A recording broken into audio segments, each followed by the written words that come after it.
Ahoj Erika, ako sa máš? Ahoj Lucia, no celkom dobrá, ale trošku som unavená. A ty? No a ja, ale... Ahojte dievčatá, mám pre vás dobrú správu. Pani telocipáka chýba a ja ju zastupujem. Choďte na dvor, dám vám loptičku, zakrajte sa. Opäť minút prídem späť. Dobre, ja sa nerad cvičím. No ani ja, stavbári nám vždy kričajú a chalani sú veľmi zrebiení. Veľmi sa bojím psa, ktorý je na dvore za plotom, vždy pozerá na mňa a šteká veľmi hlasno. No viem, ale už poďme. Dobre. Tak sa nudím. Nikto so mnou nechce hrať. Ani práva Frici ma nemá rád. Ale už prídu dievčatá. Viacej ich mám rád ako chlapcov, lebo je medzi nimi aj Erika. Čo budú hrať? Nechceš hrať Bibiku? Ale to je taká detská hra, už veľmi dávno som to nehrala. No vieš čo, hrajme Slavodokou. Dobre.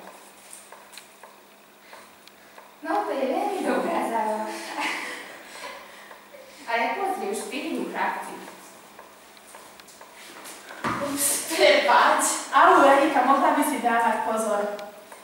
Poďte chlapci, hráme sami s dievčatami. To je naozaj veľmi zaujímavá hra a určite je veľmi vtipná. Ale Eriku trafili. Určite sa chcú, aby som sa s nimi hral. Už idem, Erika! Pozor, deti, pes preskočí plot! Neboj sa, Lucia, všetko bude v poriadku. Ale prečík, Erike, čo bude s ňou? Bože môj, čo by som mala robiť? Tu je tá loptička, zahodím ju.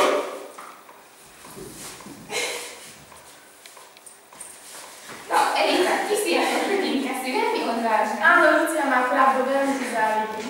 Ďakujem, ale pes chce len trošku zahrať. Pes nie je zlomyslný.